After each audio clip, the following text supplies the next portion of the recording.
More with Less, sponsored by Cooney Lexus.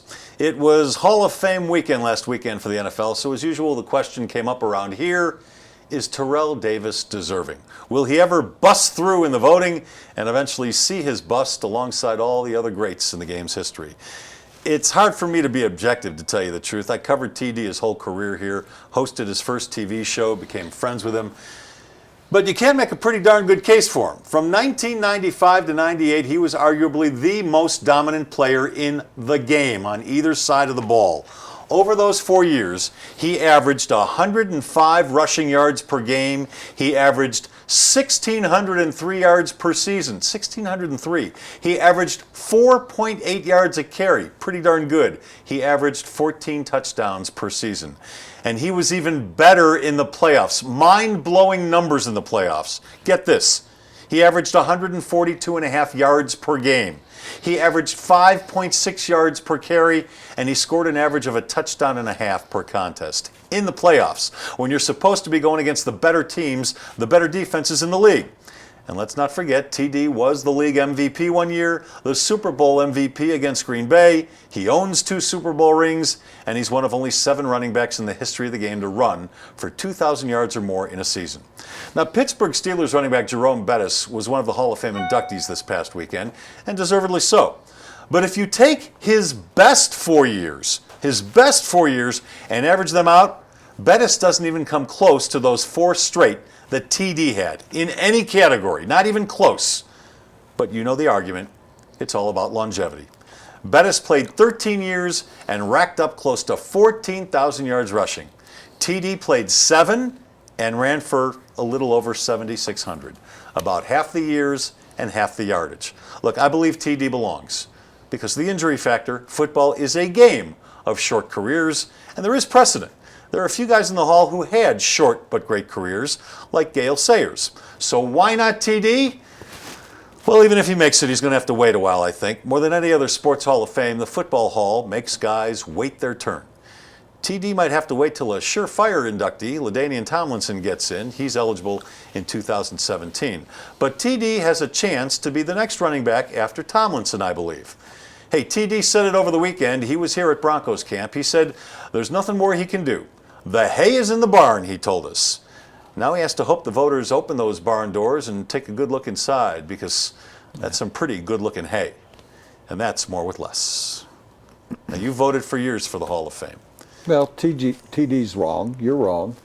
Instead of doing this, you know what you can do? What's that? What the two of you can do? You can actually put together a campaign rather than sitting around on your butts not doing anything and going, oh, let's hope they do it. Let's hope they do it. Yeah, but you just said 2 different things. You just said I'm wrong. Are you saying that he doesn't belong? No, I'm saying you're wrong. He's wrong and you're wrong. Oh, about the hay being in the barn. There's nothing we can do except sit around and wait. That they make you wait. Nobody makes you wait. I was on it for 15 years. I didn't make anybody wait. Gotta make him wait. I didn't do it. What do? Do you remember what Jimmy Carter, I think it was Jimmy Carter, maybe it was Clinton, said we're going to have amnesty for all the immigrants? Do you remember that coming up the last 10 years or so? So today is Amnesty Day. So if you want to, here's something you could do. You could say, all right, there are 30 guys that belong in the Hall of Fame. We're going to have a year where we put 30 people in. There's one way, because there's backups. They are backed up. You don't think that Brett Favre belongs next year?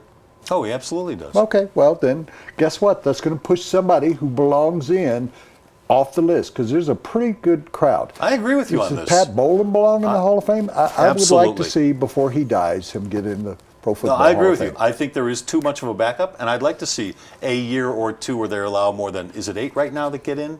The maximum?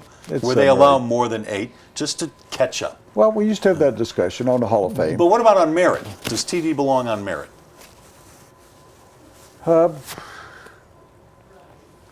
That's subjective. Yeah. Would I vote for him? Yeah, I'm from Denver. Would I vote That's for why him I said I would have trouble. Would I vote for him if I were somewhere else? Probably not. And you go, Woody, you wouldn't vote for him? Well, I'm subjective about this. Yes, I would vote for him. I push stronger than anybody I know for Randy Gradishar, and Gradishar and his people don't like me because they think I kept him out. I did the best job of anybody that ever could have. I mean, crying in front of the Hall of Fame committee saying, let Randy Gradishar in and represent 17 years of people, you know, that they didn't put anybody in. No Broncos. Let him be the vanguard. Let him represent all those people that came before him. Crying, tears. I was told afterward, and if people want to turn this on me, good.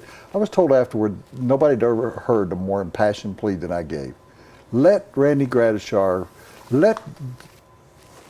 free the Denver Broncos. Let one guy in. They've never caught up with the Denver Broncos. There are people from the Broncos that deserve to be in there. And I would put Louis Wright in before I'd put Terrell Davis.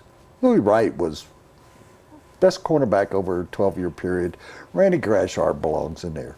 So before you put Terrell Davis in, can I get some people in that I'd like to get in? You know what I think you should do? I think you should start a campaign. But I'm telling you the truth, that you and TD says, I can't do anything. Yes, he can. You and he can get together, since you're such close friends and you hosted a show. I didn't know he had a show. Since you hosted the show, have a meeting of the love for Terrell Davis. And I'm being totally serious. This is how you get it done. You want to get it done? And you guys go out and put together a campaign. How do you do that? Talk to 500 players who played against him. You said he was the most dominant player. For a 4-year period, I'm talking yes. to you as a friend again. I'm talking to you. Get together and go find 50 guys that played against him from Kansas City and Oakland and San Diego and say, was he the greatest running back you ever played against during your period of time? Get coaches, get your buddy Mike Shanahan to say, I have not heard Mike Shanahan make one statement about Terrell Davis's candidacy. Shouldn't he be up there on a platform crying out for Terrell Davis to be in the Hall of Fame? I will talk to TD and Mike about those two things. Cooney Lexus of Greenwood Village is Colorado's #1 volume Lexus dealer. They're located at I-25 in Bellevue. I go there all the time. It's where I bought my cars for almost 2 decades now. Go to the lot or go to their website. Look at the current specials. Look at all the new vehicles. Look at all the pre-owned vehicles they have, certified, by the way. But go look at CooneyLexus of GreenwoodVillage.com.